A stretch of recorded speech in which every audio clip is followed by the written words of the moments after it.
It's time for Milberger's Gardening South Texas, live from Milberger's Landscaping and Nursery at 1604 in Bulverde Road. During the next 2 hours, our experts will help you with your gardening questions when you call 210-308-8867. That's 210-308-8867. Or come by Milberger's during the show and have your question answered in person. And now it's time for Milberger's Gardening South Texas on 9:30 a.m. The Answer. Good afternoon, everybody. Welcome to Milberger's Gardening South Texas on 9:30 a.m. The Answer. Alex Escobar here with Dr. Calvin Finch and Mark Peterson. Give us a call at 210-308-8867, 210-308-8867. We are live from Milberger's today. We're back out on the patio, so if you missed us... And there's no tree that's going to fall on us? Well, knocking on wood, hope not.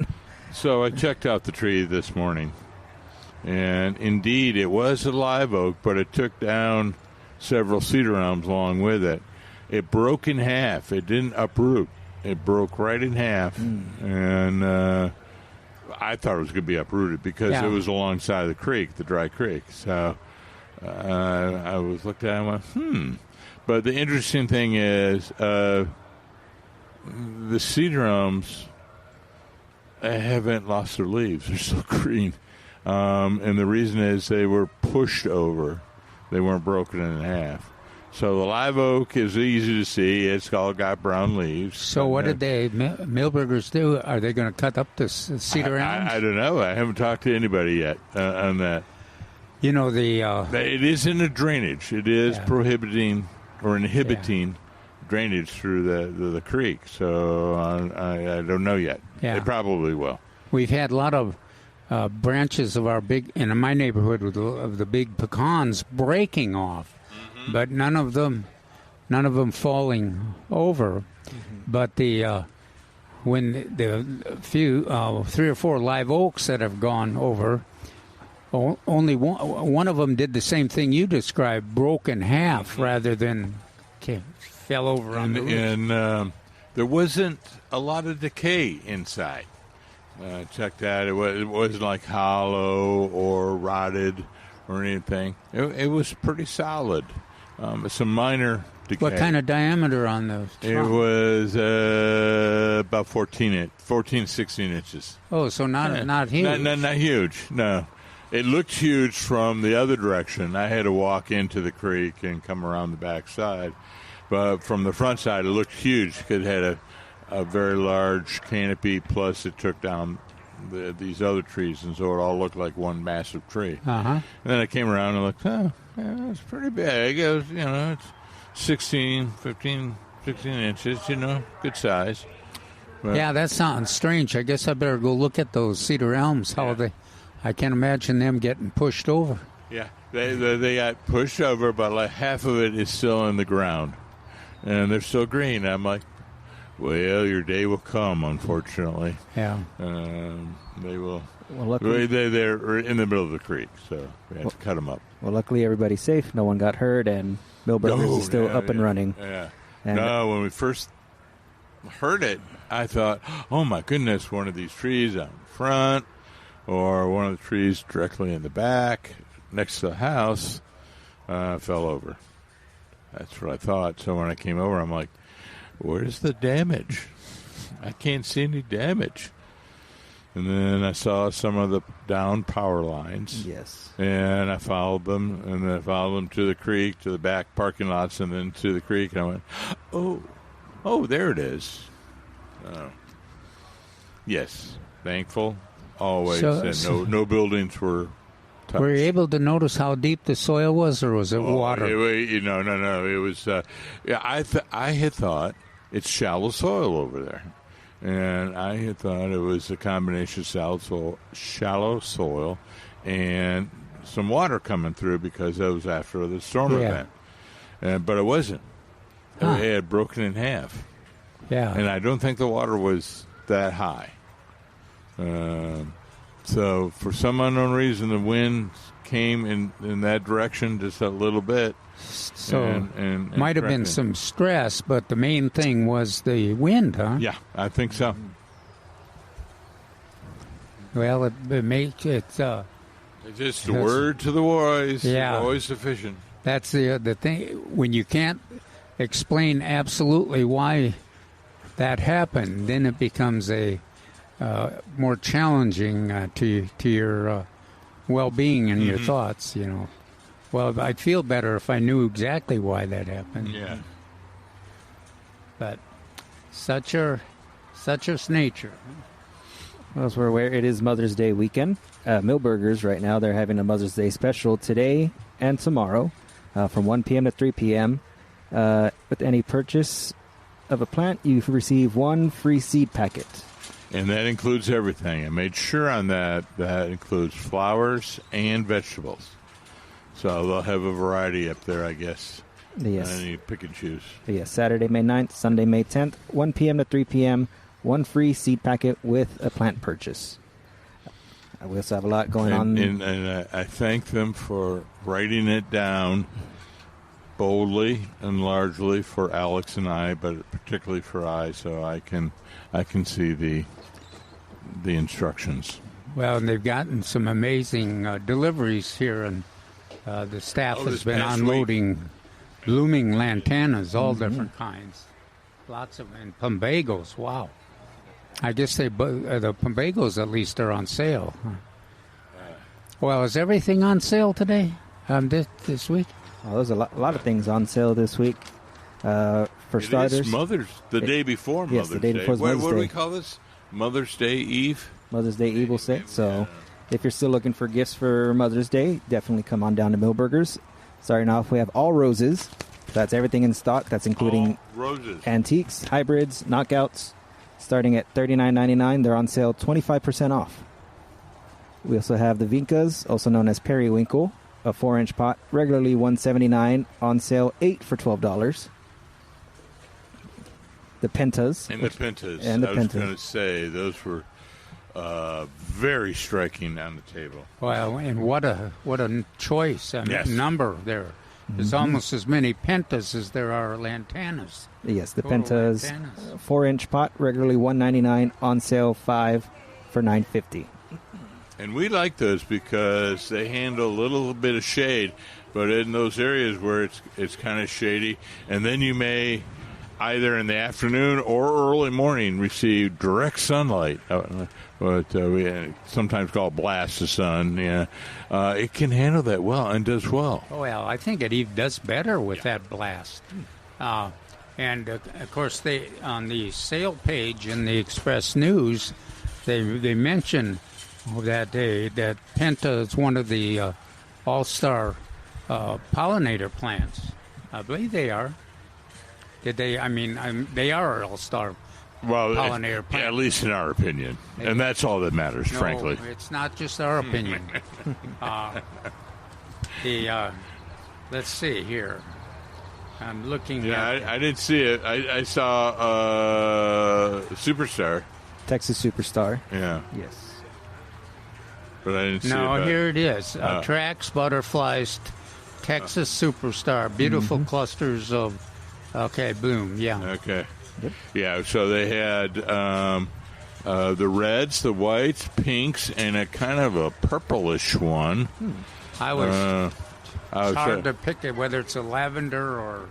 Yeah, well, they're just coming on, so we don't know. Well, maybe have to wait till tomorrow or next week. It doesn't take them long once you put them in a landscape. No. You get that, if you get that little blast of sun every day, those things are, in a week, they're blooming, and they get as large as the container that you can provide, and as much, if the soil reservoirs, it's good soil and it's large, they'll be, can be 12 inches or 16 to 18 inches across and nearly that tall too with the blooms. But if they're in smaller containers, they'll just survive. And bloom. They're always blooming.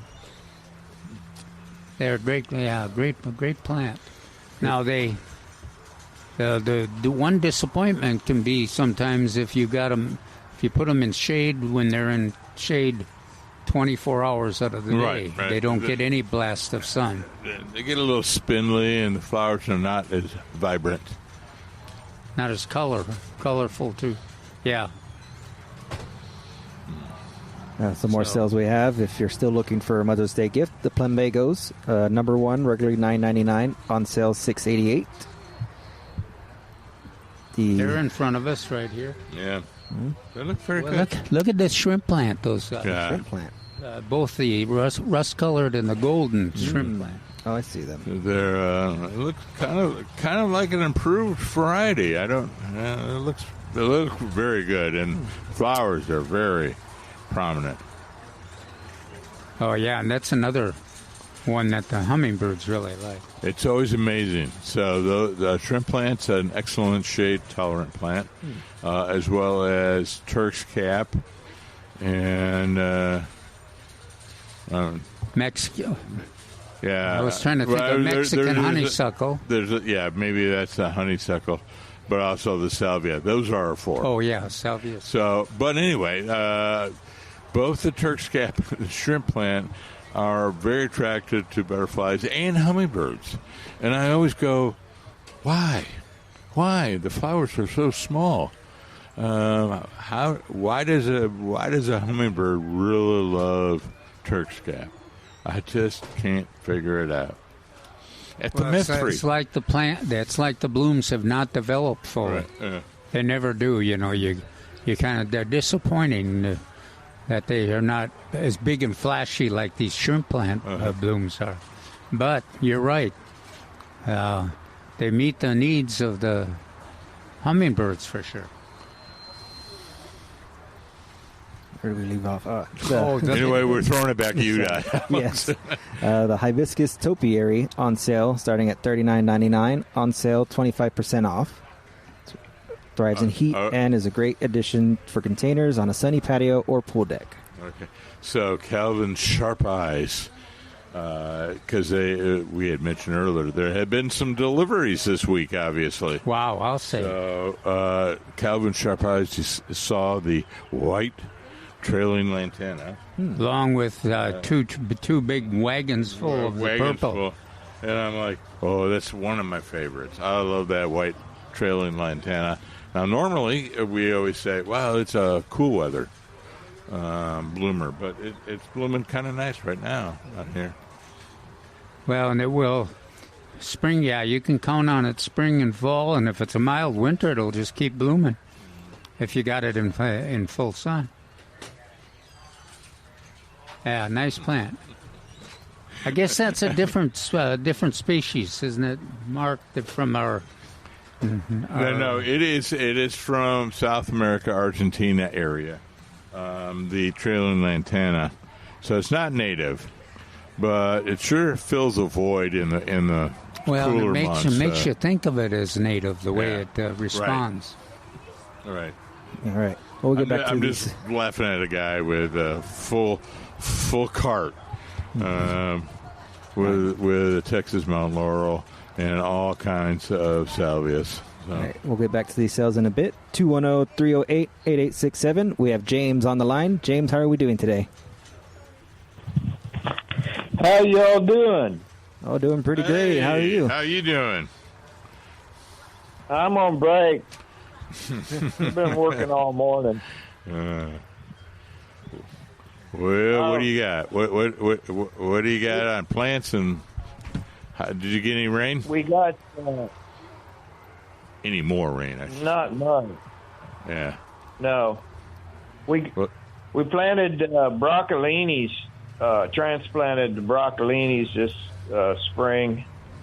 It's you had mentioned the variety is called Happy Rich, and we harvested. Everything was just fine, and nobody was interested in broccoli anymore, so I let them go to flower. And that particular variety, they're about 5 foot tall, the seed stock. Wow. And they have white flowers on them. And the bees are kind of covering all that up.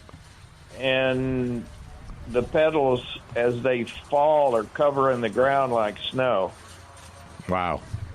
5 feet. Really huge. Yeah, they're 5 foot tall, and they're still coming. So that's a pretty good crop to get flowers for your pollinators this time of the year. Yeah. What about but they didn't meet the need of your broccoli that you were counting on, did they? Oh yeah, they finally started putting on little broccoli. They're about 3 inches in diameter, and very good flavor. Do you know about? I'm turning to Calvin, and I'll be honest with you. I know it's a different plant, but I don't know much about broccolini. Do you? Oh, I don't know. We may have to do some research to it. But what do you know about it, James? Johnny Seed calls them mini broccolis, and there were about 6 or 7 of them in the catalog. And I just guessed at this one because it was recommended by Johnny's, and it did just fine. It put on little broccolis, and everybody was happy. But everybody got tired of broccoli, so I let them go. And I can't believe the flowers on them. No, I know. I've never heard about this. This is great. Hey, James, I've got and it's a white flower. I got a question too about. Did you grow any spinach? Yeah, I grew some spinach, some Bloomsdale, long-standing. But it's out of the garden now. It got replaced with cilantro. Yeah, I was wondering. My spinach went to seed pretty early this year. I think part of it was that maybe I didn't weed it enough, or and the other thing is that you've got to keep harvesting that foliage if you're going to keep it from going to bloom and seed. But once it's decided that, hey, we're not going to have to produce any foliage, so we can concentrate on seed production, it really went quick. I was just wondering that if there's any other gardeners that are listening too, give us a spinach report if you got one. But James, you had the same. Yours was it faster than normal, or was it just the typical timing? It seemed to do all right, but I had to pull that spinach out of there to replant it in lettuce. Bloomsdale long-standing was the spinach, and the lettuce was black-seeded Simpson, and it's coming on real good right now. The Crawford reseeding lettuce is going strong, too. In fact, some of the plants are already wanting to produce seed. That's another one that if you don't want it to produce seed, you better keep it pruned back and harvesting foliage. Yeah, I have good luck with the black-seeded Simpson. It really grows for me. Yeah, I transplanted the zinnias, the giant ones, about a 36-inch by 10-foot bed.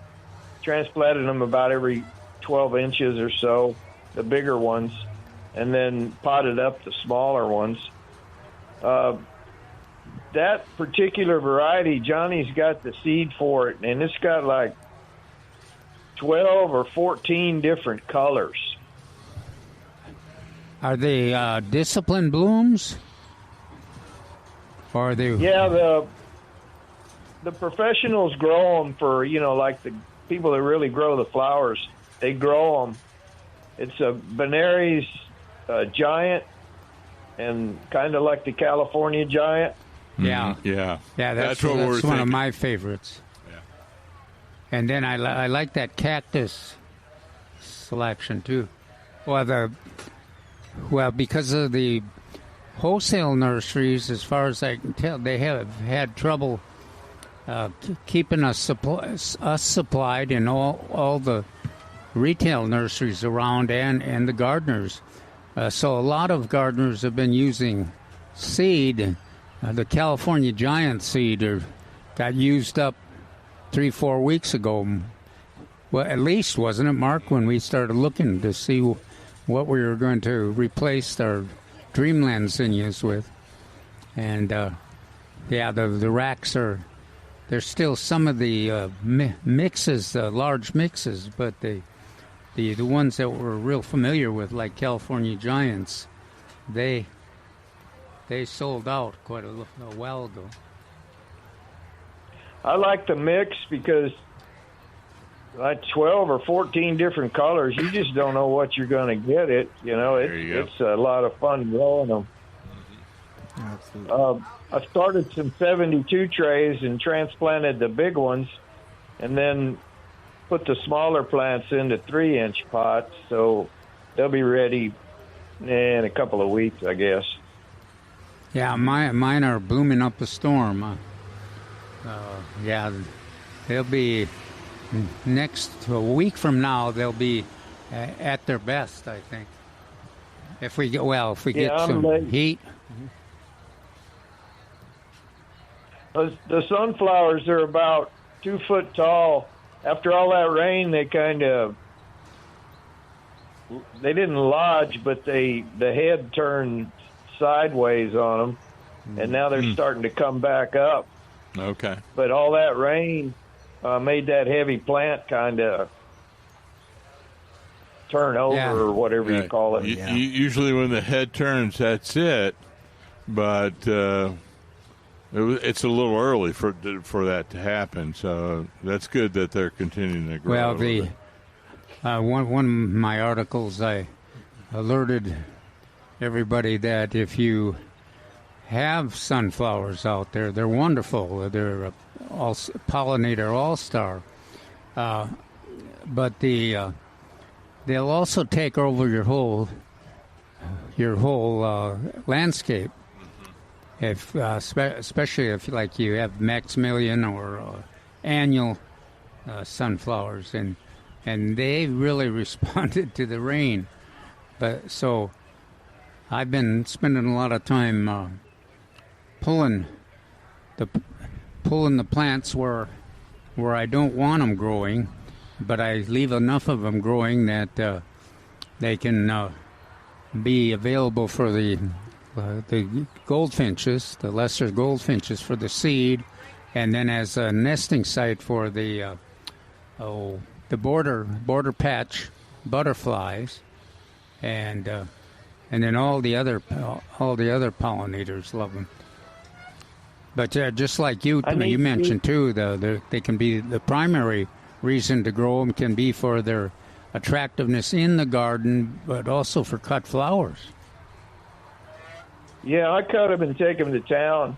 I need to get in there and thin them, but there's no way you can, after that 6 inches of rain and then another 5 inches of rain, there's no way I can get in there. It's maybe in another 2 weeks to thin, but that's a good idea. Get your little electric chainsaw ready, huh? Yeah. All right, James. We grew okra 1 year, man. Let me tell you, we grew okra 1 year, and it was at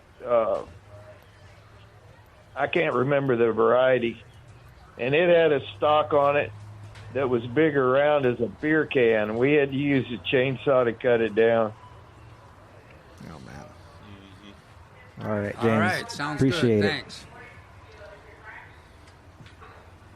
Thank you, James. 210-308-8867. We're going to take a quick break. Rick, we see you. We'll get you on the other side of this break. We're going to be right back with Milberger's Gardening South Texas on 9:30 a.m. The Answer.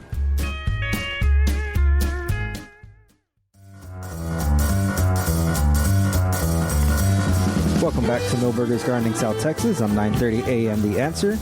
210-308-8867. 210-308-8867. We have Rick on the line. Rick, how are we doing? Hello, guys. Yes. Hi, Rick. I love the show, and I gotta say, I'm out here at Milberger's, and I'm loving it. Bright, sunny, beautiful day. Oh, wonderful. Well, wave so we can see you. 65-foot red oak that had to be removed because of drought-related fungus diseases. Yep. And we're replacing it with a Monterey oak. So I was hoping you could give me a little advice on the Monterey oak, any tips, and transplant them. All right. Well, how big is the one that you're purchasing? I'm here at Milberger's. I'm looking at it right now, and I'd say it's a number 30. I'm thinking it's probably 12 feet tall. That would be approximately right. The approximately the correct ratio. So 12 to 30, number 30. Yeah. Is Milberger's going to plant it for you? No. Oh, okay. That's why I'm calling you for advice. Okay. Well, the hole will have to be large, at least twice the diameter of the container, and just as deep. In fact, you probably can go a little shallow. When I was in school in the last century, millennia, we were talking about having the top of the root collar. That's not necessarily the container. The root collar is at grade, and now we're talking about 2 inches above ground. So if the hole is a little shallow and the top of the ball is sticking up out of the ground, that's okay. Wider is always better. And if it's going near a house, I don't want you to see that closer than 15 feet from the house, preferably 20. What about? All right. What about adding any kind of fertilizers or outside soil, Mark? So original soil is always the best. Sorry, Rick. I agree with that. Absolutely. I didn't hear you. I interrupted you. What did you say? No, you answered the question. Okay. Just go with original soil. Original soil plus 10% good compost or organic matter or something like that. No more than that. So look at here's the tricks of the trade. You always put the soil that you dig out of the hole in one pile. Kids will often scatter it. I did it 35 years ago, but I kind of forgot how I went through it. All right. So dig all the dirt, put it in one. Yeah, put it in one pile. Look at it and go, okay, and put about 10% of that total volume in with organic matter, and then you get a Campbell soup can, and either half to full of a slow release soil, and you look at that, and not a chunky. This is a regular can, and then you put it, mix it all well into that. One of the things I always want people to remember is fill that hole with water. Well, I was going to say the other one is there's different ways of doing it, but I see what you're saying. Fill the water to ensure that there's good drainage, future drainage, and also now that we had 7 inches of rain, it's not as big an issue as it used to be, but it was always tough on the plant if you tried to plant it into a really dry setting there. And tough to dig. Wow. Yeah.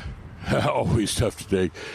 So here's the other. I know you have other callers. I have one more question, gentlemen. Sure. Do I need to call Saul's or anyone to come out and tell me where to plant it or where not to plant it? So, it is. I don't know if it's required by law, but it's 811. The number. 811. Okay. 811. All right, thank you. And that will give you. They'll come out. It's a free service, and they'll mark where the gas and electrical lines. Saws, it's harder to do, but it's generally a straight line from the street, perpendicular to the house. So if you find where the outdoor faucet is, that's where the line is back to the street in a perpendicular straight line.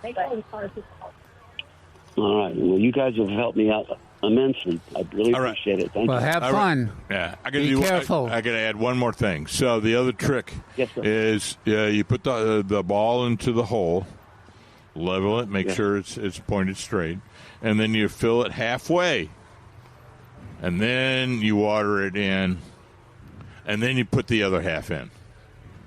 So you fill it halfway, water, soak it, and then you put the other one in. That gets rid of all the air pockets. Don't wait to water it. Oh, no. No. Okay, yeah. Good luck. All right. Hey, thank you, guys. Appreciate you. Thank you so much, Rick. Appreciate it. Yes, if you have any questions, if you're listening out there or here at Milberger's, 210-308-8867, 210-308-8867. Also, if you're walking around Milberger's this weekend, be sure to come on up to the patio. We're giving away some tickets to the Festival of Flowers. That's coming up Saturday, May 30th, 9 a.m. to 5 p.m. So during this hour and the next hour, we'll be giving away a couple of tickets to the Festival of Flowers, Saturday, May 30th. If you want your chance, come on up to the patio. Yeah, you may have to answer a question like, when was the War of 1812? Can I phone a friend for that? Yeah. Okay. Really, I think that if they ask a gardening question... I was just using that as an example. So, the simple ones, make sure you plant the green side up. Which side, the green side or the brown side, do you plant in the ground? Well, speaking of trees, shade trees are on sale as well this week. Several different shade tree varieties. Number 15 or 30, values from $329.99 on sale, 15% off. So I'm not sure if that was very professional. Very professional in your segue, sir. I appreciate it. I've only been doing this for a couple months. Almost all of the recommended varieties too are available here at Milberger's.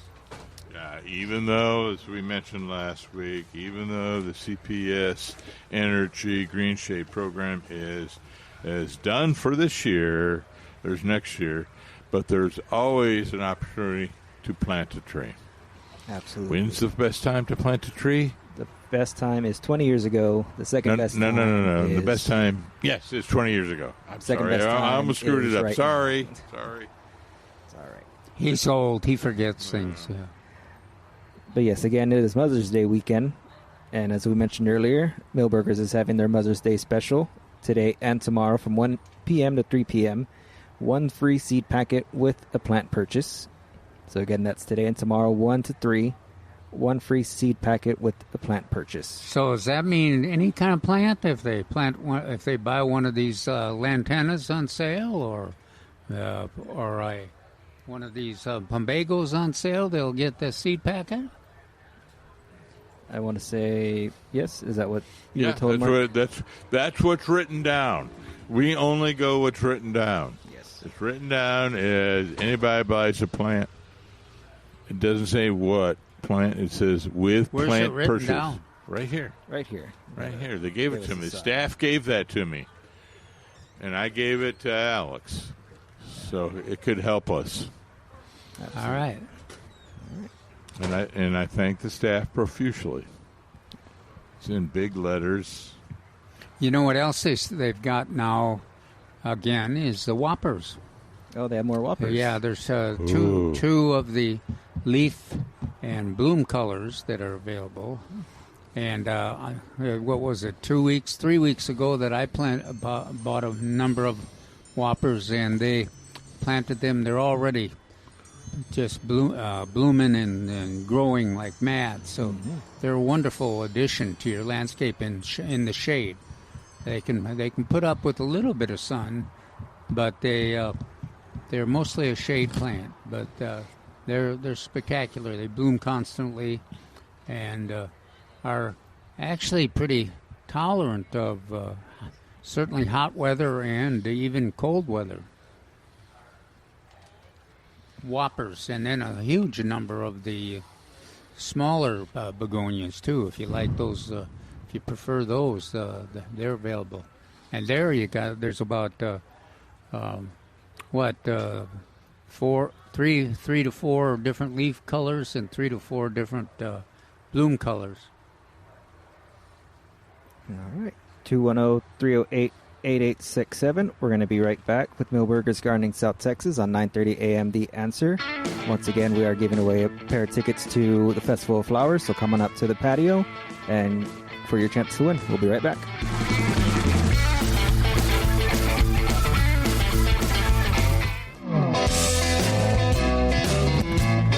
Hey, I'm here at Milberger's Nursery, and if you love gardening, you're going to want to hear this. The 26th Annual Festival of Flowers, co-hosted by San Antonio Water System, is coming up Saturday, May 30th at the San Antonio Shrine Auditorium on North Loop 1604 West between Stone Oak and Blanco Road. And it is one day only, 9 to 5. We're talking the finest nurseries with water-saving plants, fruit trees, and fertilizers perfect for the South Texas heat. Shop garden furniture, birdhouses, wind chimes, and decor. Bring your little red wagon for the plant exchange. Swap plants, bulbs, seeds, and trees with fellow gardeners. There are herb cooking demos, a floral design challenge, a kids zone, the organic roundtable, educational seminars all day, and an outdoor farmers market with fresh food and treats. Tickets are just $10 at the door. Kids 10 and under get in free, and parking is free too. That's Festival of Flowers, co-hosted by San Antonio Water System, Saturday, May 30th, 9 to 5 at the San Antonio Shrine Auditorium. Details at festivalflowerssanantonio.com. And if you're here listening at Milberger's, you still have your opportunity to win a pair of free tickets to the Festival of Flowers. So come on up to the patio. We're here until 2 p.m. And welcome back to Milberger's Gardening, South Texas on 9:30 a.m. The Answer. Give us a call at 210-308-8867. That was a mouthful. It was. Anybody on the line? Not at the moment, no. But we still have some sales to discuss during this Mother's Day weekend. We can either do that or I was going to give a shout-out to Mr. James in Escobar County. We could do that first. Well, I don't know if I know he listens on Sunday, but hopefully he's listening right now. Hopefully James, so. I did the research for figs that you wanted me to. So, figs, here we go. We have a little time, right? Oh, yeah. Okay. Figs, they're divided up by their color, their flavor, and their texture. There's over 1,000 different species or varieties. Few species, lots of varieties. So, the color is purple versus, this is the outside, so purple versus yellow to a rose color. Texture is jammy versus juicy. And flavor is berry. I said there were two. There's actually two. 3. Berry, a honey, and a sugar sweet. That they're all defined. So we have lots of the common ones I wrote out. Black Mission is, as its name implies, dark with an earthy taste. You see the order here shortly. And then the brown turkey has a brown exterior with a pink inside. It's semi-sweet. Celeste, which is one we like very much so, it's a small brown or violet outside with a rose to pink inside. It is sweet and berry tasting. It's early to ripen. Okay, that's a key thing. Is it the only one that's early to ripen? As I go through my list, yeah. No, this next one is Kadota. That's also an early ripen. What is it? Kadota. Okay. I just put it in here because it had a honey taste. It's a yellow skin with an amber color. But yeah, so that I noted that when I was doing my reading, and I said, this is early to ripe on the Celeste. Yeah, the Celeste are about ready to ripen right now. Correct. So it's at mid-May to August. I'm sorry, to July. This other one, Kadota, yellow skin, amber color. It has a honey taste. And then the Alma, brought to you by Texas A&M, has a gold exterior with an amber interior fruit. It has a honey taste. However, it says July to October for ripening. Oh, so only late summer. Yeah, it's late summer. So that also caught my eye. Yeah. And so what was the what was that, brown turkey? Brown turkey. I didn't get the ripening data, or it was missing from the information. So it has a brown exterior with pink interior, and it's semi-sweet. Versus the Celeste. Versus Celeste is sweet and berry tasting, berry like. So that was the big difference. Of course, and brown turkey is larger. The Black Mission and brown turkey are the commercial types. They get very large, lots of fruit, and so they're used for that. And they're kind of in between on the tasting. So when you think of figs and fig Newtons, that's probably either the Black Mission or brown turkey. Now, if you've got the Celeste, you probably have the birds moving into it all day, checking it out to see if they're ripe yet. And the mockingbirds and the cardinals, of course, English sparrows, even the doves and the blue jays, they're checking them out to just make sure they're not going to miss any. They love the opportunity to share those Celeste. Oh yeah, and they're small. With you. That was another identifying characteristic that they pointed out in the literature. It's small. Yeah, that was the key thing, and they're kind of a brown to a violet outside color. Even if they're I guess some of those. Well, I was thinking on that relatively small because the birds have to take pieces of them rather than to right. swallow the whole thing. But the size makes it that easier than a bigger one. Well, I'm ready. I'm ready for them to ripen. Right. And I'm sure a lot of other gardeners are too. But it's a great selection. Full sun, of course, does better. A lot of them started in full sun, and they just live for a long time. And it's kind of like the lawns that we've been talking about. As the oak trees have matured, after 30 years, your fig tree that may started in full sun may be in the shade now and may not be producing as much as it used to.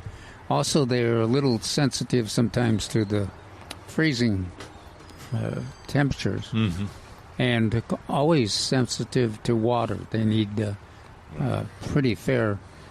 They need irrigation, but they're not as sensitive as we used to think. I don't. We used to talk about the mulch being 6 inches deep, and watering. Now it's nice if you can when they've got fruit on there. It's nice if you can water them once a week. But right now they're really looking good, especially if they've got a little soil underneath them. But it will keep us informed if you when you start harvesting. Give us a call, let us know. Yeah. We promise we won't tell the birds, because they'll already know. But if you have them on now, they're getting ready to ripen. It probably were Celeste or our Celeste. And I can't. It's hard for me to differentiate between the honey and the other selection. The sweet. All I know is So the flavors: berry, honey, and sweet, sugar sweet. Whatever Celeste is, they taste good. Yeah. Almost all of them taste good. Right. Come to think of it, I'm content with eating any of the. I don't think there's a bad fig. So. I did in Michigan. I didn't know what they were. All I knew is fig Newtons. That's I thought they grew on trees. or bushes, but they already come with the. Yeah. You're not responding to me on that. Okay.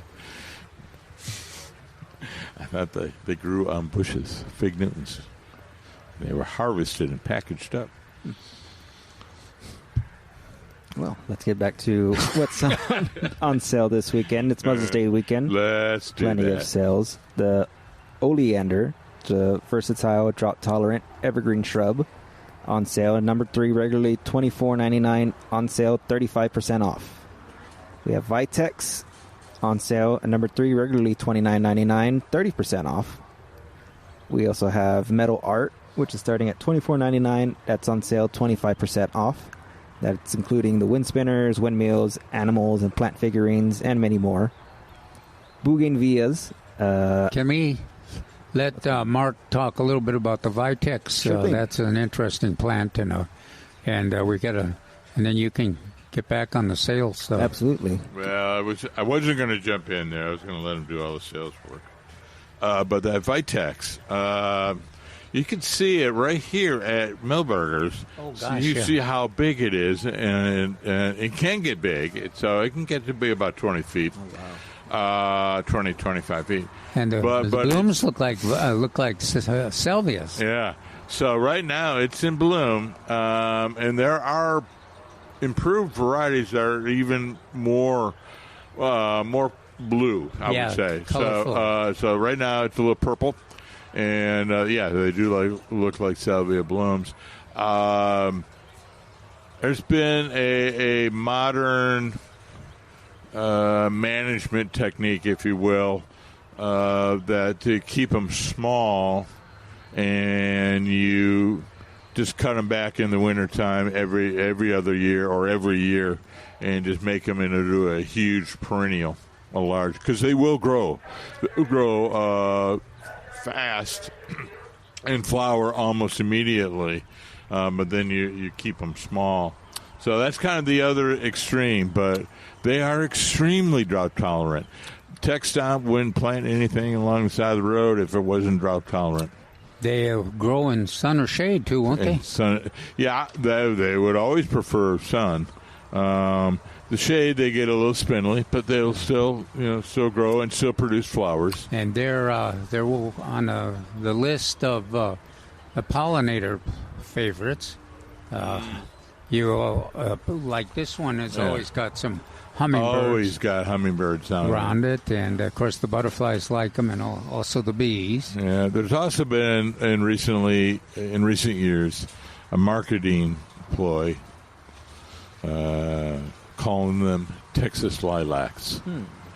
And what I was going to jump in while you're describing them, it is Lilac Festival in the Midwest right now. A lot of places holding lilac festivals, and the aroma is delightful, wonderful. Vitex does not have that lilac. Now, I was thinking that this plant has a bit of a look like a lilac, other than the fact that it's 3 times as tall. Yeah. But there's no fragrance. No fragrance to speak of. How about that? There's no fragrance to speak of on the Vitex. So, but it does look like what we know as lilacs up in the upper Midwest. I think even Mackinac Island. Mackinac Island has the biggest lilac festival for all those who know of the island. We in Michigan and Wisconsin, we just say the island, and everybody knows what I mean. Got 2 more items that are on sale. Got a minute before we break for the news. Bougainvillea, all in stock, on sale, 25% off. And then even those ones on the I believe so. It says all Bougainvillea in stock. And then last we have the dwarf All right, I trained you. It's Pittosporum. Pittosporum and variegated Pittosporum. Number 3, regularly $29.99, on sale 20% off.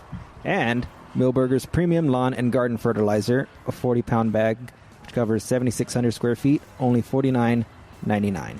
And A lot of lawns are ready to get fertilized now. Absolutely. It's a little later than we normally recommend it, but when you've gone 7 years of drought and then suddenly you get 7 inches of rain, that you do get our lawn grasses do respond, and if you've had to mow real grass, go ahead and fertilize it and 1959 is the best round. It's 50% fast release, 50% slow release. Yes, it is. And lots of sulfur and iron. And it's also a good fertilizer for your vegetable and for your flower garden. Oh, absolutely. Well, we'll be right back at the top of the hour. Remember, we're giving away tickets to Festival of Flowers. We're going to be right back. Milberger's Gardening, South Texas, 9:30 a.m. The Answer. We're back with Milberger's Gardening, South Texas, live from Milberger's Landscaping and Nursery at 1604 in Bulverde Road. Come out to visit or call us at 210-308-8867. That's 210-308-8867. And now back to Milberger's Gardening, South Texas on 9:30 a.m. The Answer. Welcome back to Milberger's Gardening, South Texas on 9:30 a.m. The Answer. Alex Escobar here with Dr. Calvin Finch and Mark Peterson. Give us a call at 210-308-8867, 210-308-8867. And if you're here at Milberger's listening to us over the speakers, just a reminder, we are giving away tickets to the Festival of Flowers. The Festival of Flowers is Saturday, May 30th from 9 to 5. We're giving away a pair of tickets to people who come up to the patio. Regularly, tickets are $10 per adults, but children under 10 go in for free. It's at the San Antonio Shrine Auditorium between Stone Oak Parkway and Blanco Road. Free parking. Again, the Festival of Flowers, May 30th, 9 to 5. Come on up to the patio. Get your chance to win some tickets. If you don't know where the Alcifar is, it is on the north side of 1604 between Stone Oak Parkway and Blanco. So you get on before Stone Oak Parkway, you go through the light, and then you look carefully. You go by the Trader Joe's, and it's going to come up on the entrance. Going to come on very fast. So, and it's going to be turned right into the parking lot, and you'll see all the parking places. It's a huge parking lot. It extends way to the back, but yeah, make sure you're on before Stone Oak Parkway. Yes, we'll be here until 2, so that's your opportunity today to win tickets. We'll be giving away tickets every weekend up until the Festival of Flowers. But we wait your calls, 210-308-8867. We should have given our 308-8867. Our dogs and our mothers the tickets. That's true. I was looking for my tickets. I have some tickets too. I know where I put them. I'm not going to look just yet to make sure. You know exactly where you put them? I'll believe that when I see it, Mark. Somewhere in this black folder, in one of the many pockets. That's why I'm not going to look until right now. Anyway, hey, I was going to ask you, Alex, did you have any rain this morning? I had a bit. Actually, coming to Milberger's this morning, got hit on 281 coming this way. So it was pretty heavy down in Southtown. And I was going to ask Calvin, did you get any? We got enough to wet the ground. And, no, it was. We got fairly heavy. We had some puddles being formed, and it was coming down for about 30 minutes, and that's why. And then I came up here, and it was dry. Yeah. And now they're talking about Sunday again. Yeah. Is that? Well, originally they were talking all day today. Yeah. And I don't see much rain cloud. Yeah, they moved the Sunday forecast to late Sunday too, so it's a typical forecast for our rain. They're hoping we won't notice. Yeah. We do. It's good to get more. We need it. Yeah. We got still 30 feet on the aquifer to fill up before we get to the normal level. To the normal historical levels for this time of year. And although they Saw's made an announcement, and it was a goal we try to reach for many years. They said either Thursday or Friday that the 111, 1111 GBCD by Saw's customers was matched for the first time. So we have gone many times a little bit lower, many times higher. We usually have 122 gallons per person per capita per day. That's what that stands for. And that's the kind of the goals, the objectives we have. We try to get it down in all kinds of weather, whether it be rainy or dry. And what that's meant in the long run is that we've, as a community, we've grown in population, we've grown in industrial activity, but we have not grown in our water use, our total water use. We've had a little change from year to year, but in the long term, it's been stayed pretty stable. Total water use has stayed pretty stable. So, yeah, for those who don't know, Calvin and I used to work in the conservation department, and that was our big point is we would show the board and other people the gradual trend. And so if you look from far away, it was a nice trend. If you look up a little closer, it was bumpy. You had highs and lows on that, but the gradual trend over the past 30 years has been lower and lower usage by the entire community, and that's our goal. And we like to praise everybody for doing their effort, doing their part in the overall effort. And that is involved keeping the water consumption down to the reasonable level to protect the aquifer and meet our needs has been a combination of individual conservation, but also some pretty exciting advances in technology, including treating salty sources and recycling some of our sources. Most of our golf courses are watered by recycled water, and it's a pretty exciting package. And part of it, I like to keep reminding everybody that it also means that we as a community want to, and as gardeners, want to continue to have input. We step forward and do what's necessary to provide input to both protect our water sources, but also to meet our priorities in terms of our water use. And so you've got that obligation. And then another obligation is that if everybody has input into the rules and the water use, then we have to follow those rules and participate in the rules as they exist. So if you got moaning and groaning about the rules, well, then get more involved in helping put the rules together, because there's a lot of opportunities for that. Lots of committees and lots of conversations on what we need to do to meet the water needs of our community. I do like to pat Saws on our collective backs. Most places in Texas are always jealous on our relationship with the industry, the green industry. So I would attend meetings with the Texas Nursery and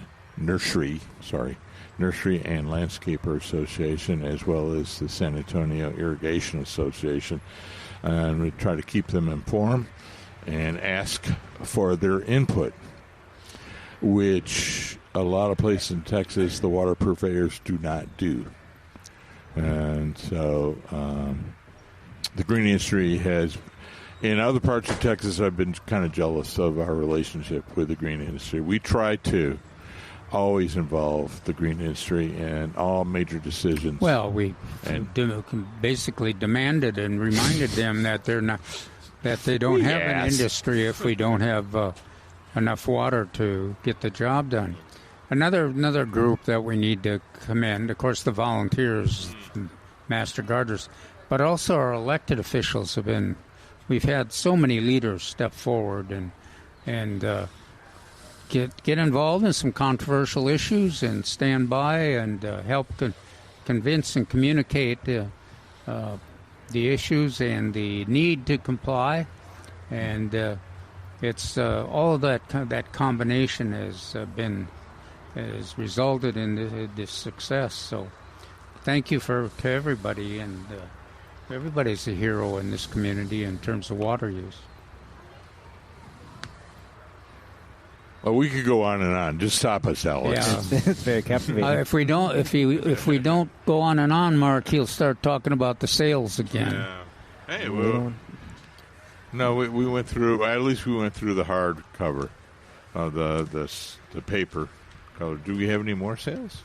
From what I saw online, that was all the sales that's going on. Again, we have the Mother's Day special going on. Yes, right today now. And tomorrow, started at 1 p.m. to 3 p.m. You will receive one free seed packet with any plant purchase. Again, and that's that is any seed, both flowers and vegetables. So yes, that is Saturday, May 9th, which is today, and Sunday, May 10th, tomorrow. Mother's Day special, 1 p.m. to 3 p.m., one free seed packet with a plant purchase. And again, we are still giving out tickets to the Festival of Flowers, which is Saturday, May 30th. Coming up to the patio, get your free tickets. Again, it is May 30th from 9 a.m. to 5 p.m. We'll be giving away tickets throughout this month leading up to the Festival of Flowers. And as tomorrow is Mother's Day, I guess for the mother that is into gardening or wanting to get into gardening, what are some good gifts that y'all have talked about in the past that are good for beginner gardeners or for... Well, I have two really great... Oh, you found yours. Calvin found his supply of tickets. Yeah, so if you are interested in some of the tickets... Alex is kind of governing how they're given away. He's got a wad of tickets.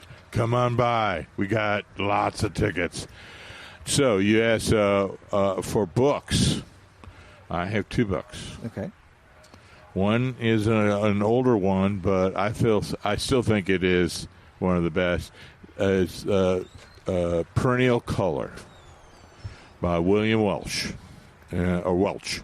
With a C, and that is a wonderful book on all different kinds of plants for perennials here in Texas. And then, of course, is our good friend Dr. Grant, and his book Texas Landscaping, 48 ideas on your landscaping your home, and it's great because it's written in a very nice way and very simple. Yeah, I guess it was easy to read. There we go, easy to read way, and the steps are nice, small, easy steps, little bites. We like to say. You mentioned Bill Welch in his book. My article next week concentrates or talks about the tough modern and old-fashioned roses and the ones that are easy to grow. And in fact, I make the claim that they qualify as can fit in a xeriscape. These roses, and I cite Bill Welch's book as the great resource book, one of the great resource books for those plants, but. And, in fact, roses are on sale now. Yes, they are. That's the first one, right? Because, hey, I know that at very least Martha Gonzalez roses are over there if you want. If you like the small red bloom that gets to about 3 foot tall And the place that I've really noticed that always remembered is that the KLRN parking lot. I think it's still there downtown, and it's hot parking lot, and it's used as for the planting areas in between the parking spot and the asphalt and everything, and very attractive, constantly blooming, and it kind of directs the traffic, and it's amazing that it blooms like eight or 9 months out of the year, and a great plant, very attractive, and easy to take care of, and which you don't think of roses as being that. My article also does address the virus disease, the rosette, yeah. And I do cite in that situation, if you want to learn more about the rosette, one of the best places to do that is in Neil Sperry's book. Mm-hmm. Neil Sperry has a section on roses, and he has a couple of paragraphs set aside to discuss the state of the rosette virus. Now, we've been lucky here in this part of Texas. North Texas has not been quite so lucky, and we have not been overwhelmed by the rose. We occasionally see it, and the problem with this virus is that if you get it, we don't have any treatment at this point other than you dig up the plant and including the roots, and put it in a garbage sack and put it in the garbage. Don't even recommend that you put it in a compost pile. And you recognize it by a garish kind of growth, though. What do they call that, Mark, when those shoots come out? And we have on trees we have a witch's broom, which is similar, but this is even more grotesque. Yeah. And it's usually bright red, and it's first thing you notice is that these roses that should be blooming are not blooming much, and then you see this this sometimes an aggressive growth, but not the kind of growth you would predict or want, and that indicates that it's you may have that disease. One of the things you do is, I think that one of the best things to do is contact your horticulture agent or your agriculture agent at the AgriLife Extension office in your local county, and alert them so that they can take note and help you diagnose, and also make sure that. Get that plant out of there and get it thrown away. But so far we've been lucky, and we just got to continue to be alert to that disease. But in the meantime, we can enjoy. Gosh, we've got a wonderful selection of roses here for sale and on sale, and then of course we've got a lot of these are hybrid teas, but we also have the earth-kind roses. And included are those tough modern roses and old-fashioned roses that I talk about in that column next week. Now, yeah, and the last thing about rosette virus, it predominantly infects the knockouts. That's another point. And so Calvin and I, on the other hand, we recommend other ones that we have seen it in less or not at all. So that's our Carefree Beauty, our Martha Gonzalez, our Mrs. Douglas Cross, our Mutabilis. So these Grandma's Yellow. Grandma's Yellow. And we haven't. I'm not going to say we haven't ever, because I haven't conferred with the pathology lab over at Texas A&M, but I have never heard of it or never seen it written as a problem in those varieties. Knock on wood. Knock on wood. Yeah, but I have in the knockouts. But we're being cautious. You know, we've got some wonderful roses we can take advantage of, but we also do have a potential disease that is, well, there's like 20-some states are faced with that, including Texas and North Texas. But before Peter kills me, yes, we have disease-free knockouts over here, and they are still a wonderful species. You just have to be a little careful. Are they a species or a variety? Variety. I'm sorry. Yes. I co-mingled those, and that's wrong.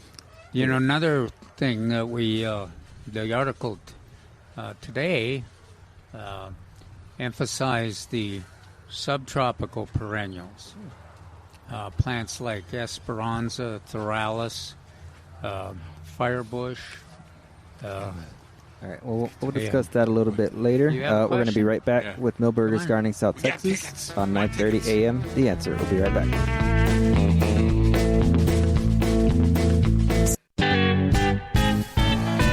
Welcome back to Milberger's Gardening South Texas on 9:30 a.m. The Answer. We'd love to hear from you. Give us a call at 210-308-8867, 210-308-8867. Just want to thank Barb for coming up earlier. She is winner for the pair of the tickets to Festival of Flowers.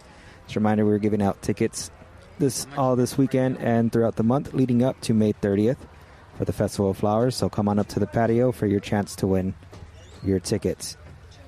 But again, give us a call at 210-308-8867, 210-308-8867. Just a reminder for some of the sales. We discussed the roses, all types of roses, which is including antiques, hybrids, and knockouts. On sale starting at $39.99. They're on sale 25% off. We also have the Texas Superstar Vincas, also known as periwinkles. 4-inch pot, regularly $179, on sale 8 for $12. We have the Pintas, another Texas Superstar.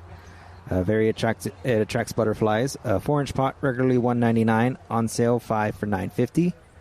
We have the Plumbagos, which we discussed earlier. The number one, regularly $9.99, on sale $6.88. We have the Hibiscus topiaries, starting at $39.99, on sale 25% off. Shade trees, including several different shade tree varieties, either in a number 15 and a number 30, which values to $329.99, on sale 15% off. We have the oleanders, and in a number 3, regularly $24.99, on sale 35% off. Vitex, in a number 3, regularly $29.99, on sale 30% off. Metal art, which is including wind spinners, windmills, animals and plant figurines, and many more, starting at $24.99, on sale 25% off. Bougainvilleas, all in stock, on sale 25% off. The dwarf Pittosporum and variegated Pittosporum, on sale, and number 3, regularly $29.99, on sale 20% off. And Milberger's Premium Lawn and Garden Fertilizer, which is a 1959 analysis with 50% slow-release nitrogen and 4% iron and 12% sulfur. It's a 40-pound bag, which covers 7,600 square feet, only $49.99. And as we've been discussing for the past couple weeks, it's been time to fertilize the yard. It is. And with all this rain and all the grass growing, I think it's... Now, if you've got winter weeds, you want to go keep those mowed, and that gives your lawn grass a chance if it's getting enough light to take over. But go ahead, and if the grass, your San Augustine or Bermuda grass or zoysia is growing, so that you've had to mow it, then it's time to fertilize. And 1959 is the best to use, and it's a combination slow release and fast release fertilizer. So go ahead and use it.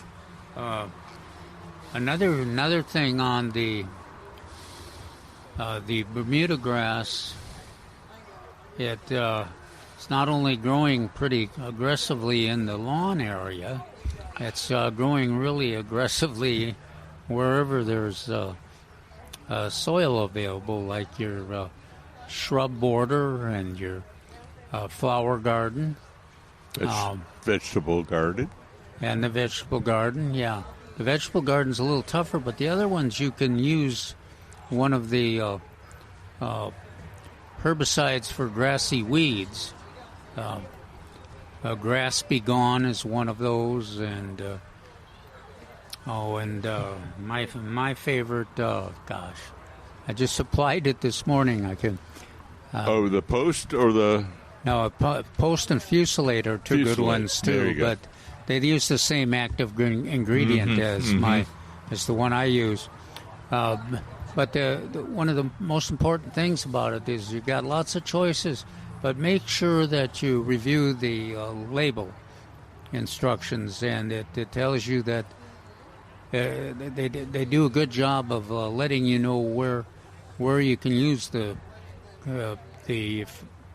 herbicide, which you can use it in those other grasses, even zoysia and San Augustine grass, if the label describes how to use it. But you can certainly use it in the flower garden and the shrub border, and that's what I did yesterday, was go ahead and apply that to you. The Bermuda grass is going wild, growing, and it's at this point it's very susceptible to being sprayed by something like Fusilade or Post or Grass Be Gone. So go ahead and do that. And these are the products you've mentioned. They are intended for grass. These are specifically grass. If you have broadleaf weeds, you have to use a different product. All right. Speaking of, we were talking about roses in the previous segment. 210-308-8867. We have Matt on the line. Matt, how are we doing? Good. How are you? I'm doing great, thank you. What can we help you with? Good. So, yeah, I heard you talking about roses, and then I have a question about mine. So I think it's a knockout rose. All right. It had been in the ground for, at least 8 years. And here a month or so ago, there was a bunch of dead branches coming from the main trunk and from the base. So I cut all of those out. I assumed it was probably drought damage because I didn't water it much this winter. And then here, now I have quite a few more branches coming from the base and that main trunk that have just died. The leaves and the blooms and everything, they've just stayed on. They've just died. And the leaves are kind of crisping up, staying on the tree. But we've gotten so much rain lately, I don't think it's from drought now. Is it residual drought damage from earlier, or would it be something else? Describe the symptoms again. Is it a real garish kind of growth from the base? No, the growth looks completely normal. The branches look fine. It's just on that branch, the leaves and the blossoms just kind of shrivel up, turn brown. They don't fall off the rose. They just stay on. But that branch is dead. I'll do the bark test and kind of scrape it with my pruning shears, and it's brown. It's not green underneath. Is there any red color in there? I mean, occasionally, the leaves look a little red when, I get a new flush of growth, but not, then, they're kind of a reddish color, but then once they mature, they're back to green. Are these in a container or in a bed? They are in a bed. Do you know what the drainage in that bed is? Is it good? Is it poor? Or is it just you don't know? It's not terrible. I know, like, when I planted them, I dig the hole, I filled the hole up with water, and it would drain out. I do know that I'm in northwest San Antonio, across 1604 from UTSA. It is kind of a clayish soil that we have, but it does drain. It's not like it stays saturated, soggy, it drains within 10 minutes. It's the water, it's out of the hole. Oh, that's good. It doesn't sound like it's the virus disease, because that's striking. Usually, it's really noticeable. What you it didn't. Listening to you guys describe the rosette, it didn't seem like mine had that symptoms. But I was just kind of wondering why, a branch at a time is just kind of withering and dying. But it performed well for 8 years? Yeah, and I do neglect it, and it's done well, even with the minimal water that I give it. Yeah, that's what it's supposed to do, and that's what it's famous for, is big, broad colors with minimal care. That's why they use it in commercial operations so much. Yeah, you might just keep working it, and then if you do you have any fellow gardener, like a master gardener, or anybody in your neighborhood that can kind of look at it with you and confirm that it's not the virus? Or are you real confident? I can. Oh, well, another really thing would be just to take a picture picture of it. Okay. And so if I talk to Bill Swatner, he'd be able to tell. I'm sorry? Yeah, I don't know. Swatner, he's the president of the Bexar County Master Gardeners. Yeah. This year. Yeah, that might be just somebody that's just kind of confirm with your conclusions that it's not a garish. It's not the typical symptom. Do you? Okay.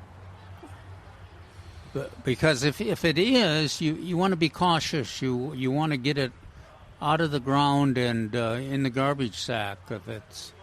But it doesn't sound like it's that problem. But they don't have an unlimited they don't have an unlimited lifestyle either. I had one that lasted about eight years, but the freeze. When was that freeze we had in 2021? Yeah, that kind of took it on the chin, and it did grow since then. Well, any other advice you want to give, Mark? No, I was just going to say there's also those other two fine institutions down on Bandera who shall be nameless because I don't want to name them. Competition. You know who I mean? Yeah. Yes, I do. Yep. Okay. Yeah, just bring a sample there. That's a good idea. That's a real good idea. Well, I was worried about bringing a sample in case it was some disease. I didn't want to get a disease on anything from on their plants. No, it has to be. You just put it in a paper bag. Not a paper, just a plastic bag. Yeah, I like paper. Okay. Except with the virus disease, it's. Well, what it is being spread by plant hoppers, leaf hoppers. And yeah, you want to prevent that. And then let us know what you find out. Okay. I appreciate it. If I You bet. If I stop in, you have Festival of Flowers tickets? Sure. Yes, we still have tickets close? available. Okay. Yeah, yeah, come on, we'll be here tomorrow. Yeah, remind us. We've got the. Is that all right? Oh yeah, absolutely. Yeah, we're plenty. Yeah. Yeah, we have plenty. We're here till 2 today, and then we'll be back again tomorrow, noon to 2 as well. Okay, perfect. Yeah, and then you All can right, bring it thank you. here to us. All right, appreciate it, Matt. Thank you. Okay. Bye-bye. All righty. Yes, again, we have tickets to give away for the Festival of Flowers going on May 30th. We'll discuss a little bit more when we come back from this break. 210-308-8867. We'll be right back with Milberger's Gardening South Texas on 9:30 a.m. The Answer.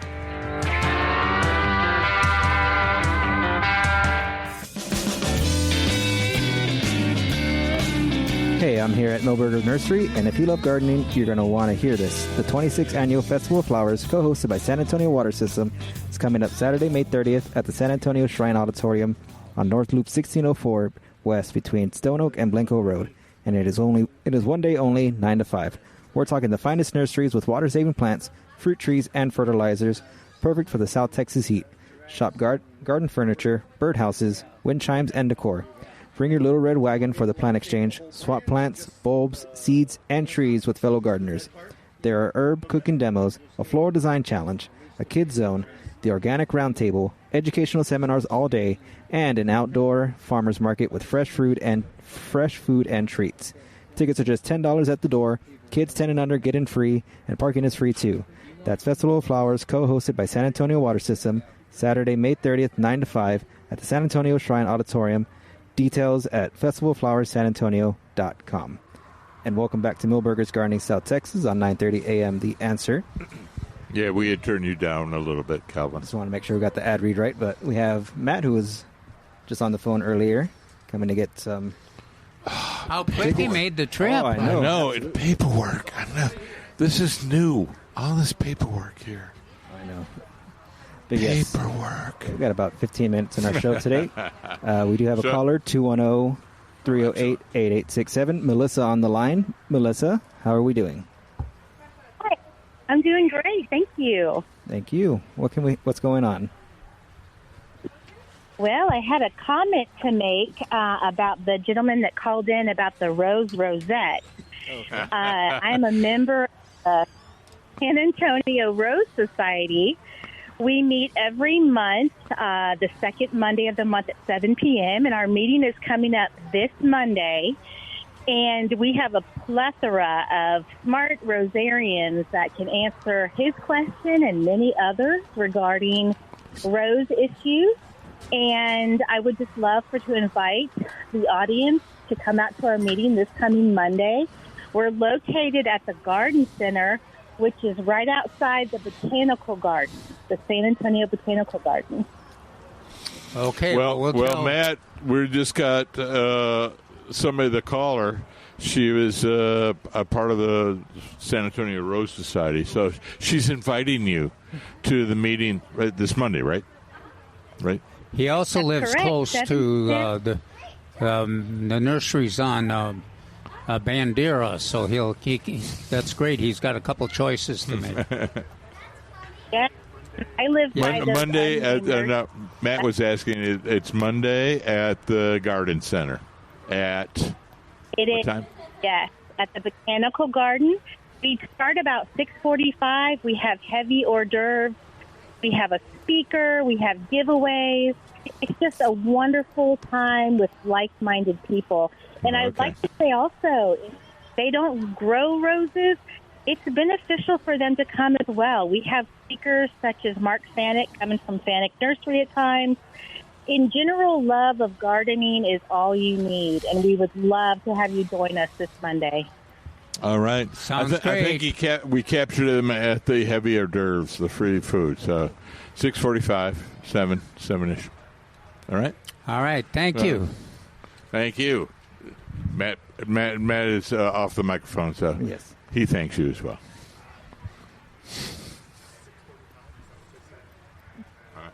I'm sorry, what? It was at 6:45?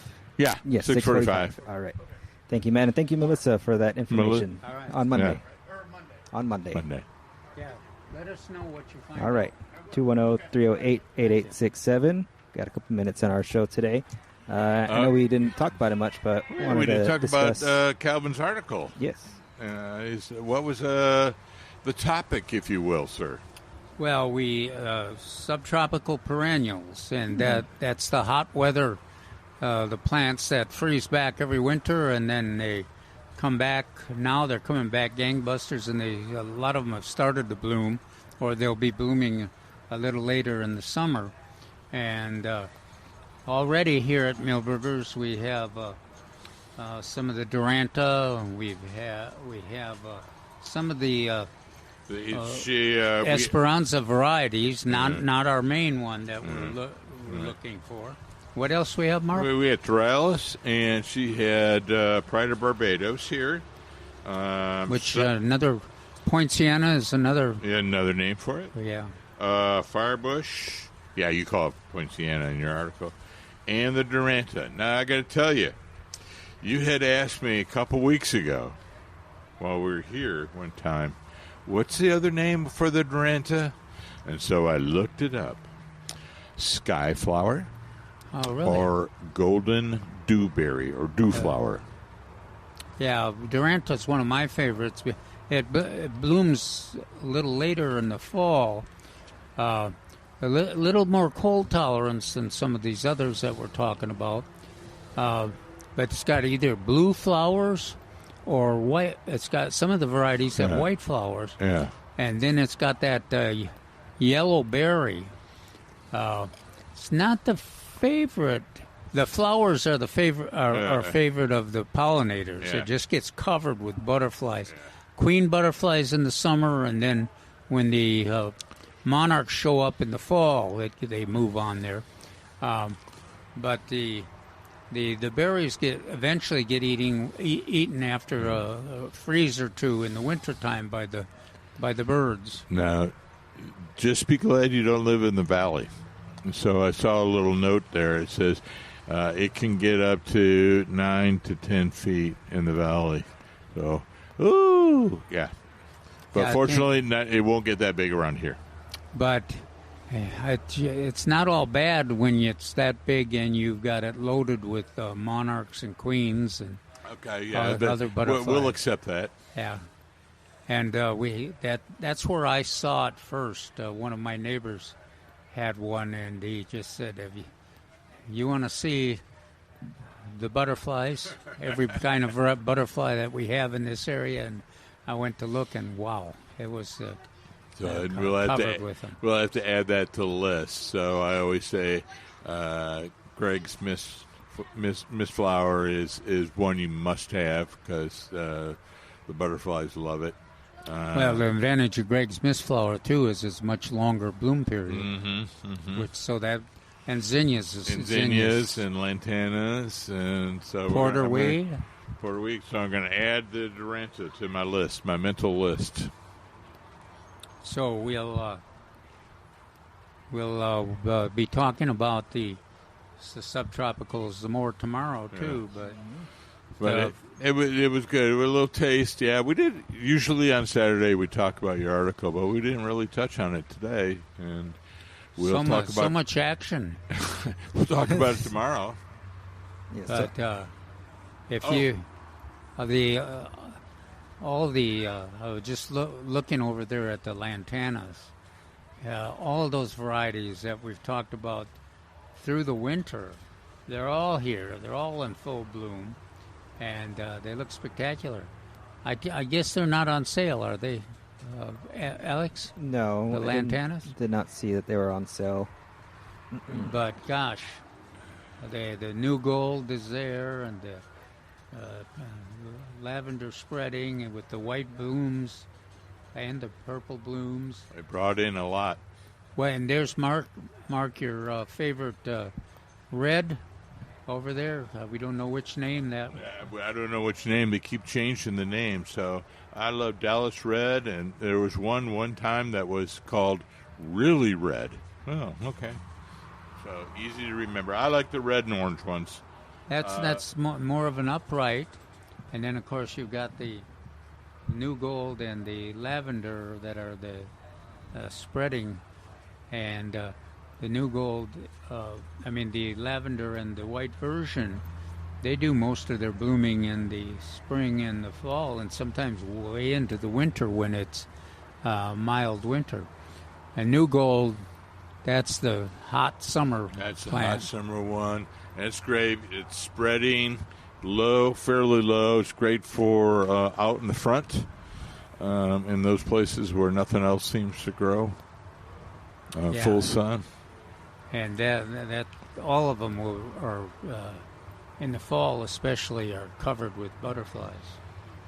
So lots of action. Oh, how much time we got? We got about 5 minutes. Oh, okay. Yeah. So, excuse me.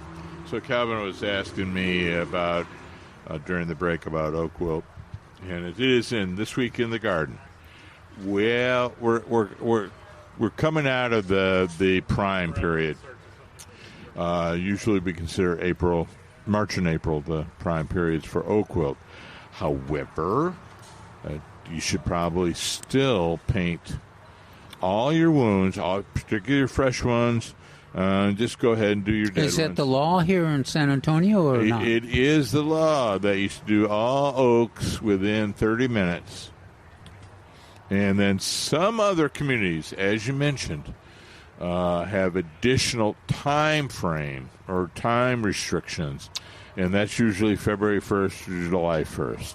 I remember when we first started talking about oak wilt, we talked about you wanted to get it painted within 5 days of the wound. Now we got ordinances saying 30 minutes, man, Yeah. 30 minutes to protect your oaks. Yeah, if it wasn't done in 5 days, I'd just go, forget about it. The trees seal the stuff off. So you want to get that. You want to get and seal it as soon as you possibly can. And it's nice if you have a spray pruning paint, easy to use, but anything works. Latex even works if you just get it on there quickly. Yes, and the color doesn't matter. You can use a nice purple. Well, unless you're my orange. neighbor, don't use that purple on there anymore. I try not to yellow. irritate my neighbors so that I don't have to face the interactions. purple painted trunk Blue. wounds. Yeah. Green. But it's important. Oak wilt is relatively easy to prevent. Once it's in your neighborhood and in the root system, it's very difficult to control. But painting those wounds, painting them quickly, usually does a great job of preventing it. And you got to be, especially if you have a spectacular big live oaks and red oaks, you want to watch them, and if they're doing any pruning on them, you want to make sure that those wounds get painted quickly within a half hour. Well, in most of our arborists and tree repair people, they're armed with the paint. They recognize what the rules of our community are and what's best for the trees, and they paint them right after they cut them. Right. If anybody comes to your door and say that they would like to trim your trees or prune your trees, and you can ask them right then and there, do you have paint? And if they say, oh, you don't need paint, you just politely say no, because paint is essential on oaks. And we just leave it at that. That's most people can tell the difference. So what's more important, the painting the wounds or the insurance for the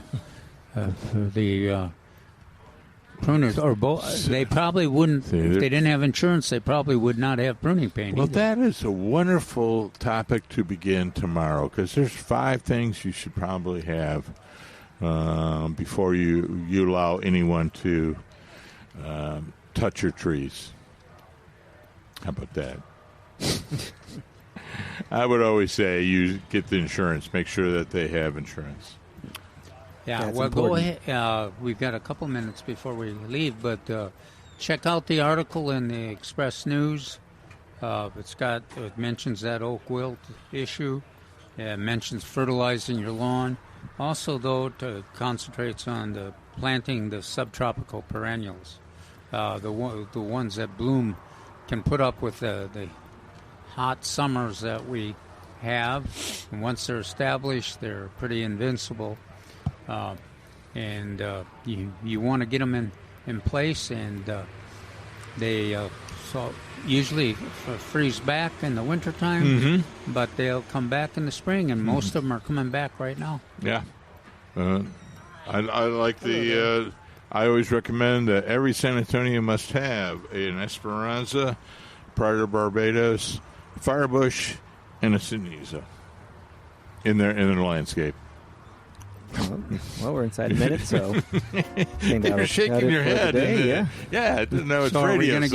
Tomorrow we'll give some more tickets away. Yes, tomorrow, and then throughout these next few weekends leading up to May 30th, we will be giving out tickets to the Festival of Flowers. So if you're listening, come on down to Milberger's, meet us at the patio, noon to 2, Saturdays and Sundays. And remind, sometimes we forget about the tickets, but remind us when you come, if you come to ask a question or just are interested in the tickets. Yeah. Or just come and say hi. But we want to thank you for listening to Milberger's Gardening South Texas on 9:30 a.m. The Answer.